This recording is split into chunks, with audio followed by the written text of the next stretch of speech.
Railway station link റോഡിലെ parking Plaza പദ്ധതി 13 വർഷം കഴിഞ്ഞിട്ടും പൂർത്തിയാക്കാൻ കോഴിക്കോട് കോർപ്പറേഷന് സാധിച്ചിട്ടില്ല.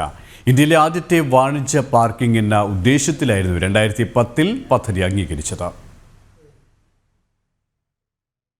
23 സെന്റ് സ്ഥലമാണ് കോർപ്പറേഷൻ പദ്ധതിക്കായി വിട്ടു നൽകിയത്. 7 കോടി രൂപയായിരുന്നു തുടക്കത്തിൽ നിർമ്മാണ ചെലവ് പ്രതീക്ഷിച്ചിരുന്നത്. എന്നാൽ തുടക്കം മുതലേ പദ്ധതിയിൽ കല്ലുകടി രൂക്ഷമായിരുന്നു. പദ്ധതി പ്രദേശത്തെ 2 സെന്റ് സ്ഥലത്തെ ചൊല്ലിയുള്ള തർക്കങ്ങൾ കോർപ്പറേഷന്റെയും കാലിക്കറ്റ് ഡെവലപ്മെന്റ് അതോറിറ്റിയുടെയും ഇടപെടലിൽ 2016-ൽ അവസാനിപ്പിച്ച് നിർമ്മാണം ആരംഭിച്ചിരുന്നെങ്കിലും 2017-ൽ വിജിലൻസ് കേസിനെ തുടർന്ന് നിർമ്മാണ പ്രവർത്തനങ്ങൾ വീണ്ടും തടസ്സപ്പെട്ടു.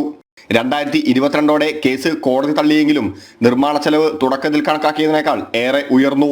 സ്ഥലം കൊടുക്കുന്നു, ആ സ്ഥലത്തിലെ BOT അടിസ്ഥാനത്തിൽ ഒരു കരാർ കമ്പനി അത് ഏറ്റെടുക്കുന്നു, കോഴിക്കോടുള്ള കമ്പനി തന്നെ അത് ഏറ്റെടുക്കുന്നു. അന്ന് നമ്മൾ അതിന് ചിലവാക്കാൻ കണക്കാക്കിയിട്ട് രൂപ 7 കോടി രൂപയാണ്. ഇന്നിപ്പോൾ ആ കരാർ കമ്പനി പറയുന്നത് 5 കോടി രൂപ അധികം കിട്ടിയാൽ മാത്രമേ ഞങ്ങളുടെ പണി പൂർത്തീകരിക്കാൻ സാധിക്കൂ എന്നുള്ളതാണ്.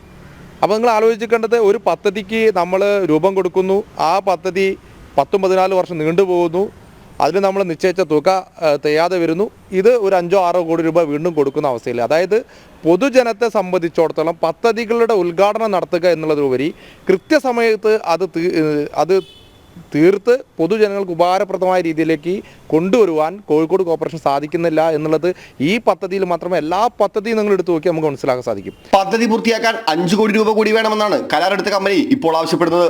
ഇതോടെയാണ് പദ്ധതി വീണ്ടും പ്രതിസന്ധിയിലായത്. സ്വകാര്യ പാർക്കിംഗ് സംവിധാനങ്ങൾ ഉയർന്ന നിരക്കാണ് പാർക്കിങ്ങിന് ഈടാക്കുന്നതെന്നാണ് യാത്രക്കാരുടെ പരാതി. കോർപ്പറേഷൻ എത്രയും പെട്ടെന്ന് പദ്ധതി പൂർത്തിയാക്കിയില്ലെങ്കിൽ സമരത്തിലേക്ക് നീങ്ങാനാണ് പ്രതിപക്ഷത്തിന്റെ തീരുമാനം.